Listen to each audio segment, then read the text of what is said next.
Week 7 is here. The bye weeks are rolling in as well. There's no time to waste. We got our top 24 running backs and some deeper options coming for you right now.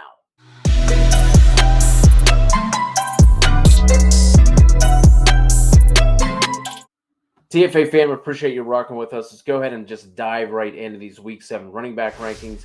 Kicking things off is Saquon Barkley at the number 1 overall spot, followed by Austin Eckler, Jonathan Taylor, Christian McCaffrey, Nick Chubb, Derrick Henry, Leonard Fournette, Joe Mixon, Brees Hall, Alvin Kamara, DeAndre Swift, and Josh Jacobs at RB12. Before we dive into our RB2s and talk a little bit about the guys down further the list, there is someone that we were fading the entire offseason who has been balling the past 2 weeks. So, Kev, go ahead and lay it on the people. Talk about Josh Jacobs. Yeah, I mean, he's played really, really well so far to start the year. And right now, he's averaging 18 carries per game with an 84% opportunity share, 3.8 targets per game with 11% target share in this offense. They're coming off their bye, but he has almost 500 rushing yards and 129 receiving yards and 3 touchdowns. But even more than that, he is 22nd in yards per outrun, 7th in yards created per touch, 3rd in missed tackles forced, and 11th in routes run on the season. Now, this week, they get a tremendous matchup against Houston. Houston is terrible against the run. They allow the most fantasy points to running back. They also allow the 7th most rushing yards and tied for the 3rd most touchdowns on the season. Houston ranks 29th in rush DVOA, and this really sets up to be a really good spot for Jacobs. Raiders have the 3rd highest implied point total on the slate and are 8-point favorites against the Texans here in this game. So, tremendous matchup. And honestly, Josh Jacobs has been one of the best running backs in the league so far to start the year. We'll see how much this can continue. I've kind of thought about him as like a sell option, but this is a contract year for him. And, I guess contract years are undefeated. So, Josh Jacobs here is really stating his case for, why he should be a solid, RB1 rest of season.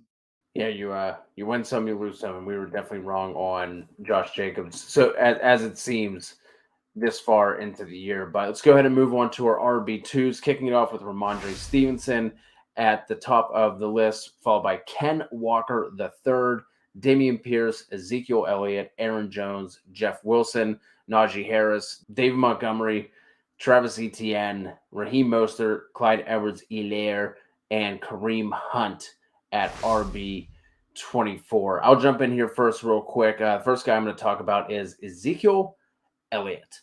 And I was kind of paying attention to that game a little bit on and off. And I felt like every time I looked up, it was Tony Pollard turning to the rock, to the point where I was like, man, Zeke get hurt. Like, what happened?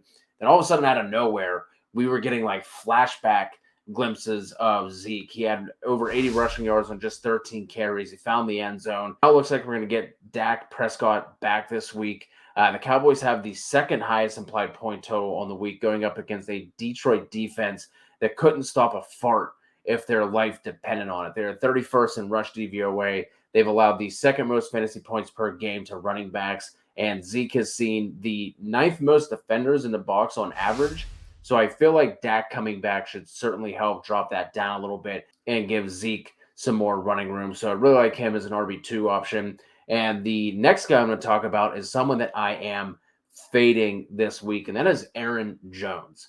On the year, he has 1 RB1 finish, 1 RB2 finish, and everything else is RB3 or worse. This Packers offense just doesn't look great in general.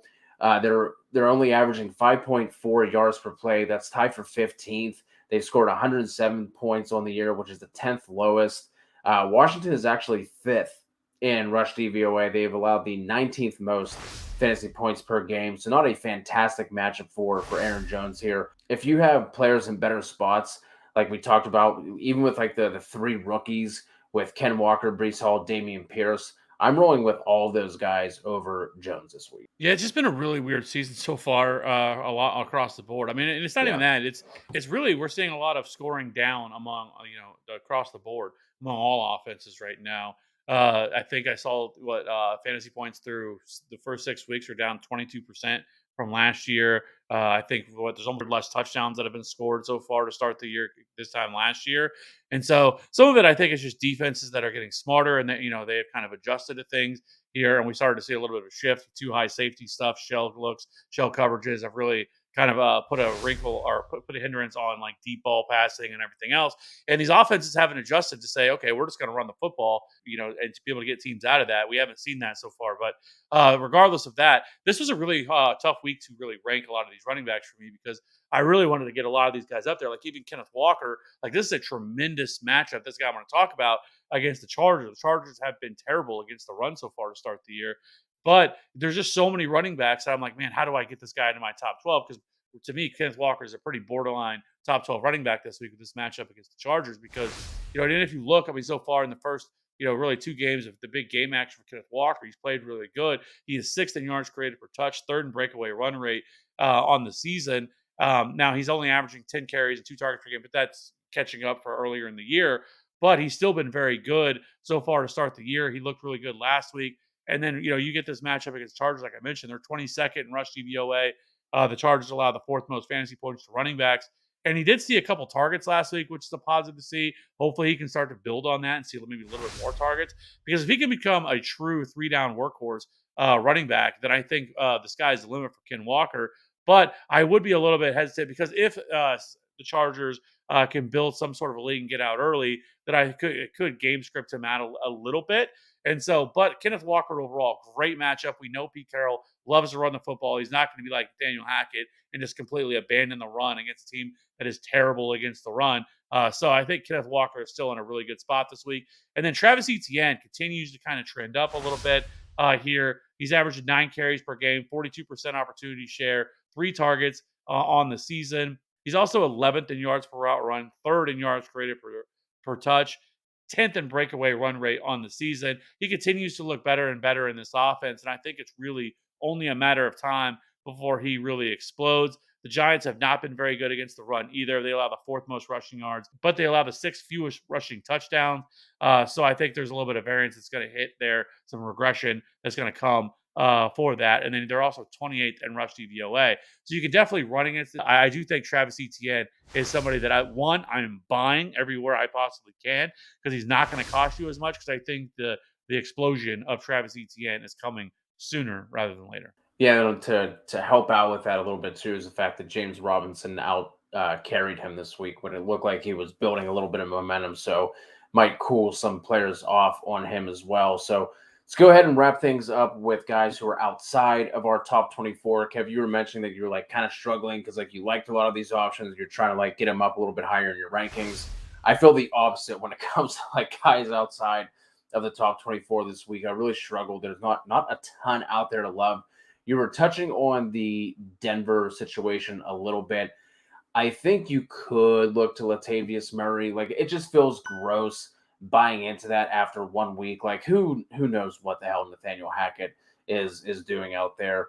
Melvin Gordon didn't play at all in the second half, didn't touch the ball in overtime either. Seemed like he got benched in favor of Latavius Murray, who looked good, but it's not like Gordon has looked bad this year either. So if you were someone who missed out on Mike Boone week, you picked up Latavius Murray as maybe some insurance. It looks like you might be able to run him out there. I don't want to overreact too much to that week, but if he is going to be the 1A moving forward, that's certainly valuable even in a lackluster Denver offense. So as far as like an RB flex, RB3 kind of spot here, I think you could look at Latavius Murray. It's a wild west out there right now for some of these running backs because I mean right now it wouldn't be surprising to me at this point if Melvin Gordon gets traded because it seems like he's kind of fallen out of favor. He made some comments after the game and then he went on a Twitter tirade of liking all these tweets of people talking about that yesterday or today. So Melvin Gordon could very well be out the door. And there's been a lot of speculation that maybe the Rams and the Broncos could link up and send Cam Akers to the Broncos and send Melvin Gordon. I don't know. It makes sense, make logical sense, but I don't know. For me, but you're totally right. When you look at all these running backs, there's so many of these running backs have so many question marks once you get past the top 24 guys because you have Brian Robinson, who I can't trust at all right now because after this past week's game for the Commanders, they came out and said that they want to get Antonio Gibson more involved, that they're not using him enough. And I will say this: I didn't think Brian Robinson looked very good. I thought Antonio Gibson looked far more explosive than what he did in that game. Now he is coming back from an injury of getting shot And so, you have to give him some leeway. And it's only his first game action. But I'm avoiding whatsoever that whole entire backfield. The only thing, one running back that I do have interest in, and the running back that you just talked about is his counterpart, Tony Pollard. I do like him as well. He has been a pretty solid flex option for most of the season for I'm fantasy owners. shocked. Yeah, well, I mean, this is a great matchup again against Detroit, and we know he's going to be involved, right? He last week he saw 11 carries against Philadelphia, 3 targets. He's pretty much seen anywhere from 9, 10 carries per game. He's seeing roughly 3 or 4 targets per game, on the season. So this is a great matchup for everything you just said for Ezekiel Elliott. You can say the same thing for Tony Pollard, and so Tony Pollard is definitely going to be involved. And if he's going to see continue to see 10 to 13 touches per game, he's going to be a viable fantasy option. This is a great matchup for everything you just said. So, so far on the year, I mean, he is 17th in yards per out run, as well as 24th in yards created per touch so far on the year for Tony Pollard. He's also top 5 in yards after contact per attempt. So, Tony Pollard has been excellent so far to start the year. And so, Tony Pollard is definitely another option you can fire up this week, especially with all these bye weeks. It is a rough week for bye weeks. You have the Rams, the Bills, the Eagles. A lot of these really premier teams are on bye this week, so people are going to be really searching for some options. Appreciate all of you rocking with us. Please hit us with a sub and a like. Any questions you have, go ahead and drop them in the comments below, or you can join our absolutely free fantasy football Discord as well. Just click the link and jump in. You can start interacting with us over there as well. Good luck in week 7, and we'll talk to you all soon.